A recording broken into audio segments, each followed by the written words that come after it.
Pero may kala may kadlaw ka natutunan. Welcome sa to nga panaguban ni nga bahinan at karon sa buhatan sa DNR First District sa Oroqueta City. Ato nga makauban ato ang Cedro sa First District si Sir Gelry Kabatuan. Dili nga bahinan ko ano to mga update, mga kasayuran may kalabigitan no, sa function sa pagpanalipod sa kabuhatan labi na sa buhatan sa DNR. Ato makauban ato ang Cedro dili nga bahina sa DNR First District Cedro Gelry Kabatuan. Sir, maayong adlaw. Maayong adlaw Sir Manny ug sa nagpaminaw ug naglantaw niya atong istasyonan karon, maayong buntag ug maayong adlaw natong tanan. Okay. Sir, by the way, no, kamusta ang atong buhatan sa DNR ni Gamahina, labi na sa First District kag ipatuman nato, labi na sa pagpanalipod sa atong kabuhatan? So far ang atong pagdala sa mandato sa DNR diri sa First District sa Misamis Occidental, ilabi na sa pagpanalipod sa atong kinayahan, gipaningkamutan og pursige namong ginabuhat aron masiguro gayud nga ang atong kinaiyahan labi na ang kabukiran, ang atong katunggan maputiktahan, no? Dayon namagay mga di nato kalikayan nga mga namutol nato mga kaigsuonan, so kadtong nangasakpan ato pong gipang pasakaan og masumbong og ang mga kahoy og ang mga implemento nga gigamit atong confiscate in favor of the government. Okay. Mga kapila na kasapon sir og mga kanang mga kahoy no, mga logs nga gi-consider na to nga illegal logging wa may permit no. O consider to nga illegal gyud ang pagpabuto. Base sa atong record sa first semester no karong tuiga, so first semester from January to June aduna kitay mga 13 ka instances sa apprehension na napahigayon no. So anang 13 ka instances nga apprehension aduna kitay na-filean diha nga mga siyam ka mga kaso kay ano man po yung mga apprehension nato na pahigayon nga wala nato makita ang mga culprits, so mga abandon nga mga kahoy wala man nato masiguro o matino kinsay tagya, so gisakmit lang gyapon nato apan wala nato makita ang tagya, pero kadtong nga ibaw nato tagya walay nadakpan. Pero kadtong naay nadakpan ato yung gipasakaan og sumbong. Okay, sumbong kriminal yun ang Yes sir. ang kaso nila gitubang sir sa pagkaron katong sa mga kaso kuan kaning illegal logging ang kuan sa section 69 o 68 ba na sa Presidential Decree 705, cutting of trees without authority or permit from the Department of Environment and Natural Resources is considered as illegal. So adunay silot, so atong ipasaka sa korte ang mao nga kaso. Pero sa San Antonio sir, diri sa First District di ba rampant ang illegal logging? Dili. So para sa among mga nakita nga mga nasuta nga mga apprehension sa putol, dili ra po nato makita sa mga lugar nga mga gipang tanom nga kahoy. Pero dito sa bukiran sa Mount Malindang wala tay na nakita nga putol dito. I see. Okay, so in terms sa kinibang mga paagi no, in terms of aron mapanalipdan ato ang atong kabuhatan no, labi na kining tree planting no, nasayod ta nga ang DNR gyud may mangingusog kining mga kaliukan. Yes sir. Subsob ang atong gipahigayon nga tree planting no, kay ngano mga 2 years ago ang labi na karon po nga bago ang atong sekretary no, gitagaan gyud mi og budget para sa seedling production and disposition. So kanang seedling production, so mag-raise mig mga seedling ug among ipananom or among ipatanom or among ipanghatag sa mga tao nga interesado mananom. Gawas per niana kanang atong gi-issue nga mga tree cutting permit sa mga national agencies sama sa DPWH ug sa DepEd nga kung muputo sila kahoy sa dapris dalan, muputo sila kahoy sulod sa eskwelahan nga adunay equivalent nga kada kahoy muhulip sila og 100 seedlings.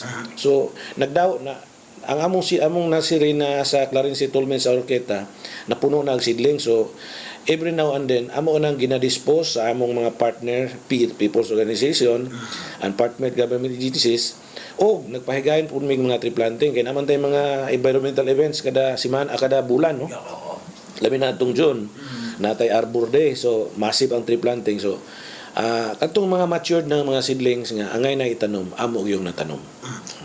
Yung skiyutan ba ni mo sir, kung baga gitanong ito, kanang ito mga kahoy dias, dalan ng ipamutol, no? Ikot sa YDD sa DPWH. Pasabot, ang DPWH, nagtuman ba sila, tanong ba yun sila? Kay, ano ko, magod po, no? Kaya doon ay mga lugar nga, kana mag-ikonsidera yun na, kana mga kahoy yan, dugay na kaayo, di ba? Yes.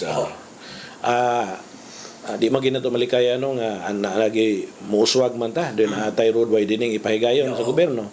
Then kanubong mga kahoy nga atong natanom nila sa Pisdala na magyud sa jurisdiction sa DPWH busang nga base sa balaod ato silang issue og tree cutting permit.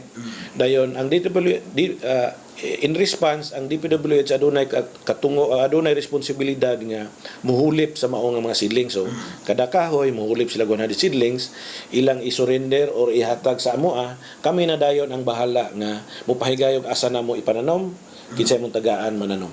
Mao na siya. Dili na sila mismo may tanong ani nga. Dili sila. Pero sila nag-participate po sila sa among mga pagpananom. I see. Okay, sa ko pagtuo nga sila gyud butadom, no, kaning mga sila mga agency may Igo lang sila mahulip. Sila mo. So sila mangitag seedlings. Sila ay mangitag seedlings then ilang ihatag sa moa. Turnover nila sa moa. Seedlings. I see. So, okay, maayo po do. And kung sa assurance kani mga gipananom nato sa mga tree planting, mabuhi gyud siya.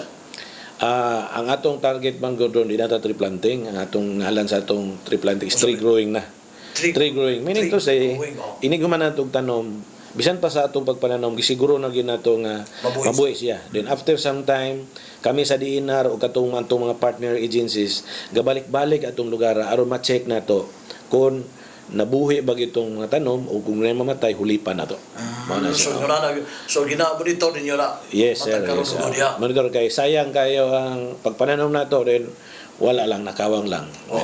Okay. Kaya nabog yung lugar po kanabag gumikan sa mga bag-o sa mga development, no? Katong mga uban, mga kahoy, mga baliti na iko sa mga trabaho, sa dalan, o uban pa. So sayang. Sayang siya. Yes, sir. Yes, sir. So, stick to ginapatuba ninyo sa buhatan sa DNR, di lang sa First District o tibok? Sa tanan. Kay uniform man ta. Naman dato sa DNR, tibok nason mo. So, even tanan nga ahinsya sa field offices sa DNR kana po nang ginabuhat. Sir, doon ay mga baga. Diri sa tuwa, gamay ra kayo mga kanang environment advocates bitaw. Di ko kuan ka daghan man siya daghan tang environment. Diri lang sa Orketa naatay daghang partners diri nga muduol nato sa opisina nga mangayog seedling kay mananom sila or muduol sa opisina kay mangayo og resource person kay magpa-lecture sila. Ana sila so naapotay mga sikreto lang nga mga informants nga mga tao nga matawag po na itong mga environmental advocates kay mga tuman silang mga informer ng mga illegal. So kung na illegal mo takes lang bawa na na mo. Okay. So mag-consider siya nga mga environment advocates yes, sila. Yes. Dili lang yung mga grupo kay like sa uban nga mga lugar nga nagyo mga grupo nga kung makitan nga na pasagdan or nadaot na gabuhatan nagyo na sila nga grupo mo singgit no sa unsay mga sayop. So, sa diri sa tuwa, ora gahilom lang pero naana sa tuwa. Nagi mga nakita ko na ilhan ako nga mga advocates sa kuan. So usay mo duol man sila sa opisina kung na sila yung mga kanang ikatingala nga panghitabo. So far sa mga nang duol din sa opisina ng mga grupo nga matawag na to mga environmentalists, amo pong natubag ang ilang query o mga issues nga raised diri sa opisina. Okay, sa kapula sa mga kapila ang doon mga doon diri mga mga seedlings o sa pangayon or paliton. Pangayoon. Kanang atong seedlings nga gi-raise or kanang gipanghatag sa mga laing ahensya sa gobyerno gumikan kay na-issue na to silang tree cutting permit, libre na siya. So kinsa katong mga tao nga gusto mananom, amo silang matagaan basta mohatag lang sila og suwat, di attach nila ang ilang tax declaration or matino na mo nga nagis layuta nga katamnan. Dayon ang priority ginamo pud sa among pagpananom katong yung atong kabukiran kay naghan man tag mga projects sa mga restoration projects and greening projects nga kanang hinay gamay ra ang survival mo atong ihuli po dito pananom. Kay naman tay mga partners people's organization and barangay LGUs nga partners nato sa pagpananom sa bukid. Usa ka mga lugar ni sila nga i-mention nga mga gi-restore ninyo nga murag na gamay ra ang nabuhi nga mga tanong. Kasagara naa diri sa kaning mga bukirang bahin sa Kantiilan sa Malindang, no? Sa Orqueta. Sa Orqueta, sugod sa Jimenez, taman sa Concepcion, pero kasagara gyud ang murag low survival kadtong mga plantation namo sa 2019 to 2020 nga naa diri nato napahigayon sa Plaridel o sa Concepcion. Basta nga gibalik-balikan nato na siya og pananom aron matino nato nga mas successful gyud ang atong restoration and greening projects sa mga lugar. Support ana sir na may partnership ninyo sa barangay. Usab na na MOA sa barangay ana. Kaya 3 years na siyang letter of agreement. Luwa may tawag na mo na. Luwa. It's either the barangay is the beneficiaries or a people organization existing in that barangay among beneficiary. Mo na siya. So it's either that to or kasagara po labi na sa bukid ang among mga partner kani atong mga IPO, Indigenous Peoples Organization ang atong mga subano. Kasi mga bataw na endangered nga mga klase sa mga kahoy nato nga naa diri mismo sa Malindang sir nga hangtod karon murag ba-consider nato nga mga endangered na. Naguna na gid diha ang atong mga kanang gulayan kanang atong gitawag og alawaan. Sunod kanang almasiga. Kay kung tanaw nato sa una wala pay laging kaning dapit sa Jimenez kanang bukid sa Carmen sa Jimenez kaning Sibukal o kaning Gandawan Mansawan area halos tiilan nga barangay sa Mount Malindang almasiga forest na siya. So meaning to say lasang nga gidominar sa almasiga pero karon nakawala nang almasiga. Tuwa na gyud sa sulod-sulod gyud Malindang nga dili na po siya angay motubo dito kay habog-habog ng elevation. So kaya masiga is good for timber yun, good for firewood gani po. Busa nga ang atong protector office diri sa Mount Malindang garis sila almasiga to bring back almasiga kung asa sila dito na nagtubo dito sila ipananom. Mao po na atong available nga mga gihimo nga mga seedlings. Sa among nga part ang among gi-concentratean nga gi-raise ang kaning pulayo which is also indigenous sa Mount Malindang o kawayan. Ang Mount Malindang Protected Office ang ila pong gipang-raise is kadtog yung mga native nga kahoy na sa Mount Malindang sama sa almasiga, alawaan mo na ilang gipang-raise po. Para mo itanong po balik dito sa mga anot-anot nga lugar sa Mount Malindang. Okay. Gawa sa kasi ang DNR dili lang kahoy may gilantaw diha sa Labinas Kabuhatan, including di kana mga animals nga naa diha mga hayop sumapa ka diyan na ay kanagitawag nila deer diha napita sa pagkaron unsa may monitoring sa buhatan po sa DNR nga sa mga hayop na to nga mo-consider po sila nga endangered species nga mga klase sa hayop. Naay programa ang DNR kanang gitawag nato Biodiversity Monitoring System, BMS.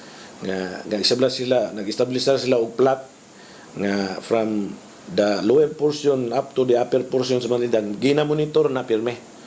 So anang pag-monitor mga 2 kilometers siguro na o 3 kilometers ma-monitor na to unsay mga existing mga kahoy, mga mananap, ihalas gikan sa pinakagamay hangtod sa pinaka so gikan sa insekto taman sa agila or unsa ba mga langgam mga halas ba gina-monitor na siya. So ang gagunit ana nga activity ang kaning protected office so dili ko makahatag og so mga details kayo. Ang amo lang diri sa opisina sa DNR sa field office particularmente sa Sinro Orqueta kanilang pag-retrieve pag-release og mga wildlife sa malanggam mga pawikan muna siya mga halas mga unggoy kung ay mga i-report nga nay gabuhi diha way permit among retrieve then among buhian kung injured among ipaayo kung juvenile pa among dalo na to sa wildlife rescue center sa regional office pag gihamtong ay pa i-release na siya.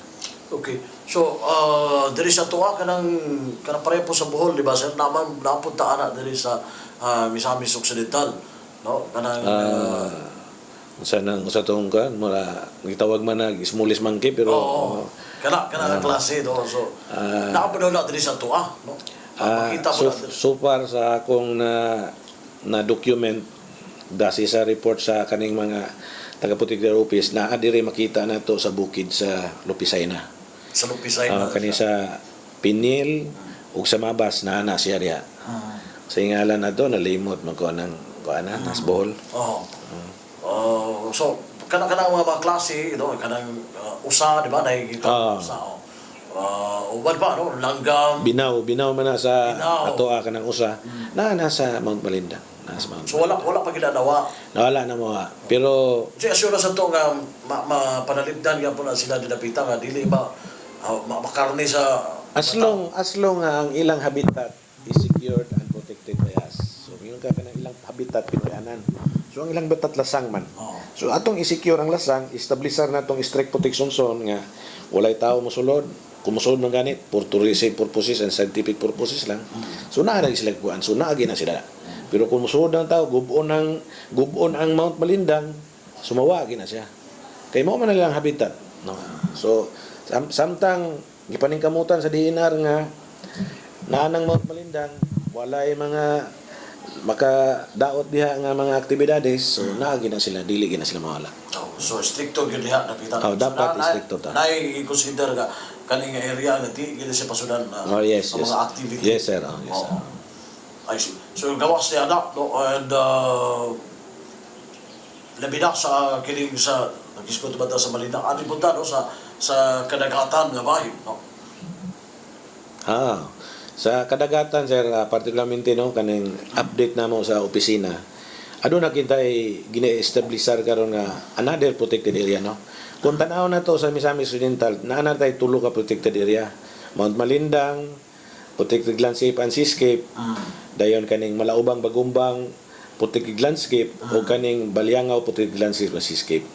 Diyon karong tuiga pursuant to Republic Act 7586, nagpahigayon kita og pagduki-duki og pag-study sa usa ka area nga kanang gitawag nato og Pulo Pitugo Bird and Fish Sanctuary nag-establish sa local government unit sa Plaridel nga naa sa Danao og sa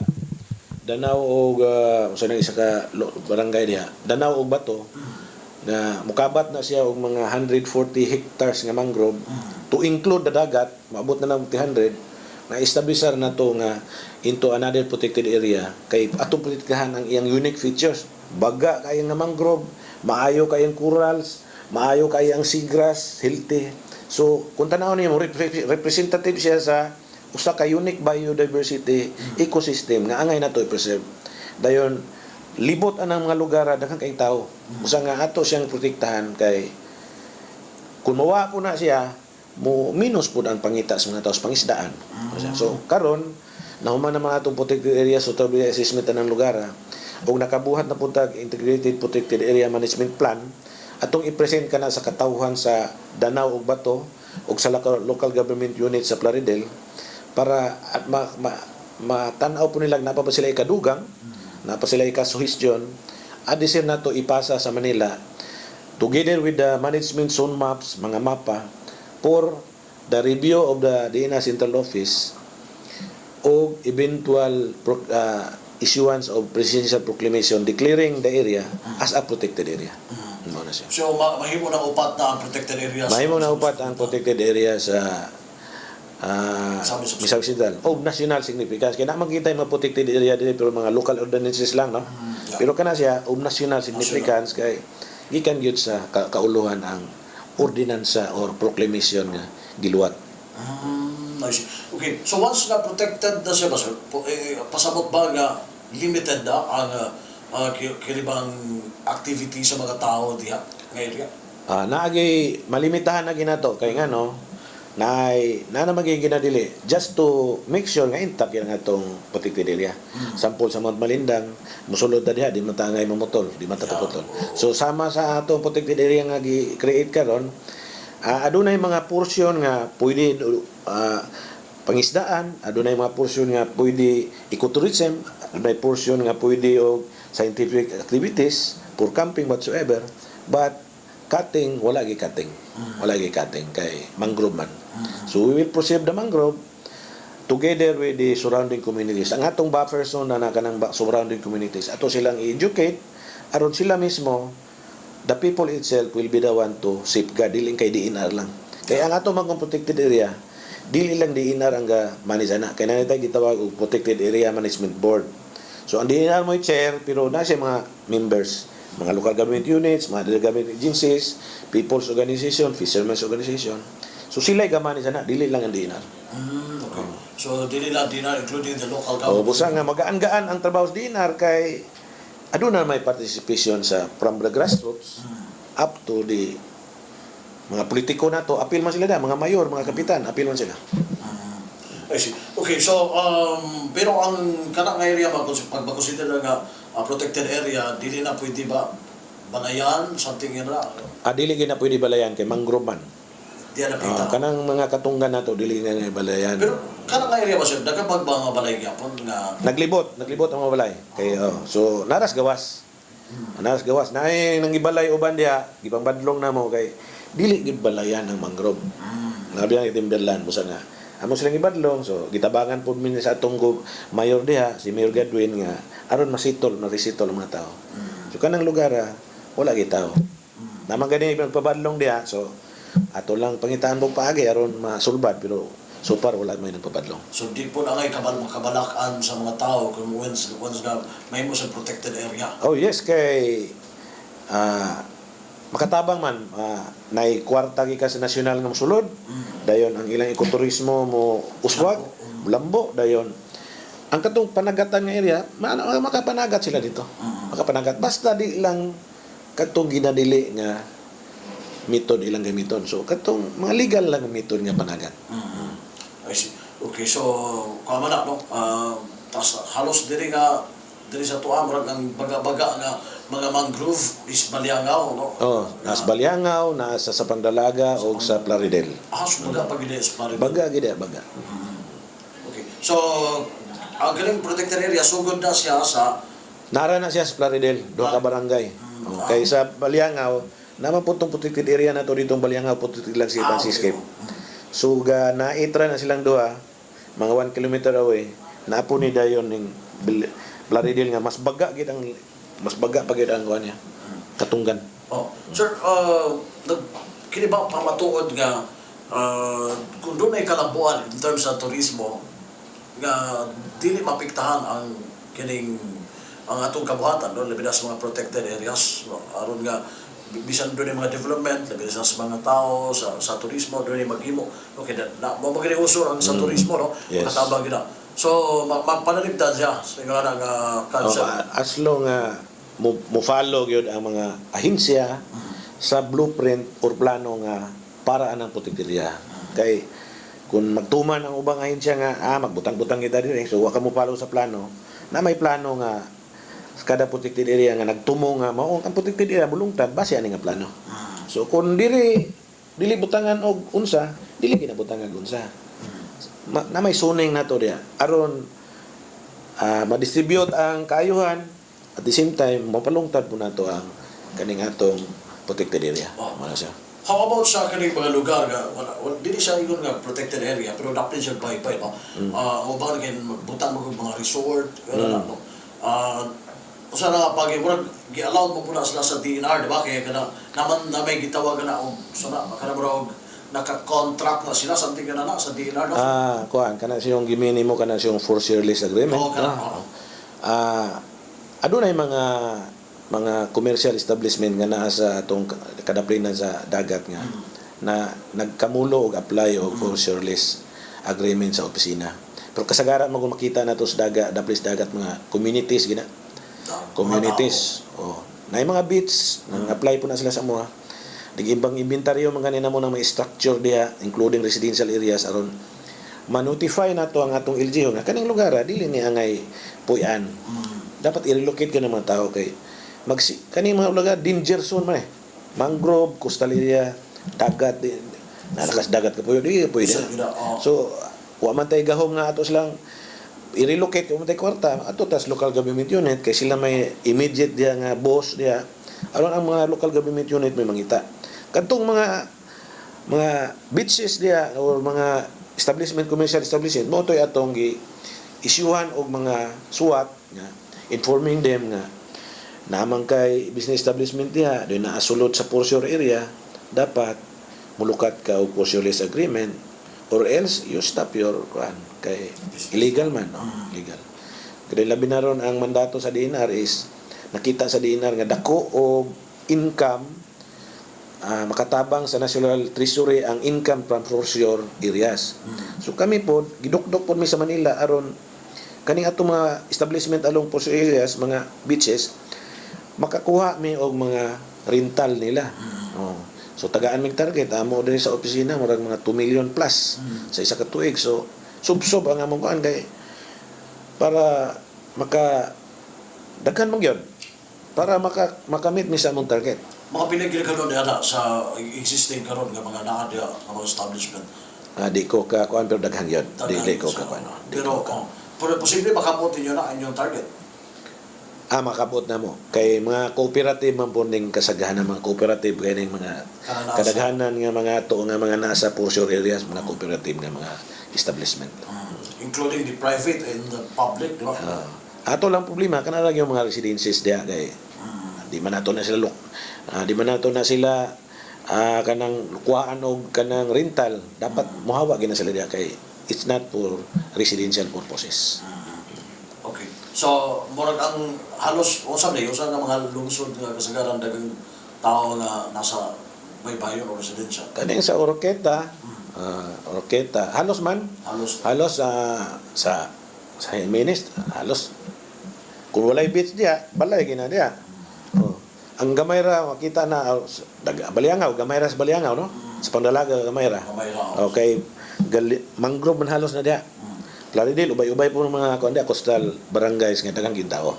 At least aware na po ng mga tao nga dili gyud pabalayan ng mga tao sa kami sa DNR sir, intensive gyud ang among information campaign kabayan na kay eventually kita ra man may problema kay kanang mga tawhan mo puyo ana diha which is a danger zone area.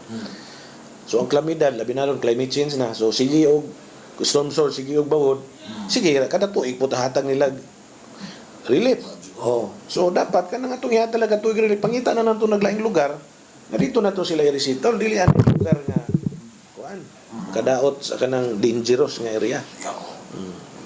So salamat kay labot nila sir and thank you no sa magatag panahon alang sa pagkuha update no sa bata nimo sa DNR diri sa 1st District. Siguro pasiduro ka additional information nga wala mo na pangutana nga buti mo palano ipabot mo.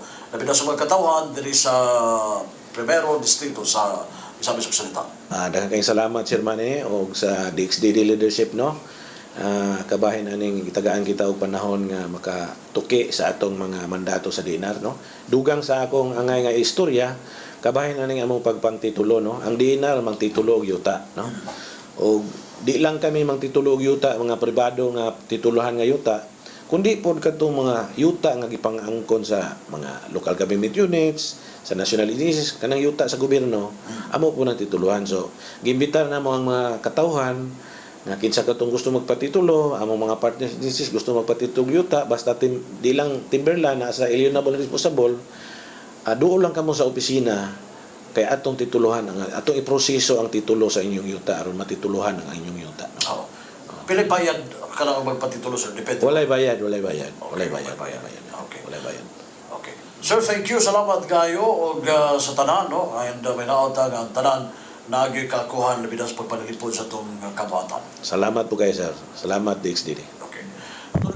Na makikilaan ang atuang sendro sa DNR sa 1st District diri sa Misamis Occidental diri sa Dagbayan sa Oroqueta si DNR Sendro Gallery Kabatuan. Kauban nato diri sa atuang tibok puwersa sa DXDD kinis 28 Manuel Ronquillo Jr. Daghang salamat may adlaw.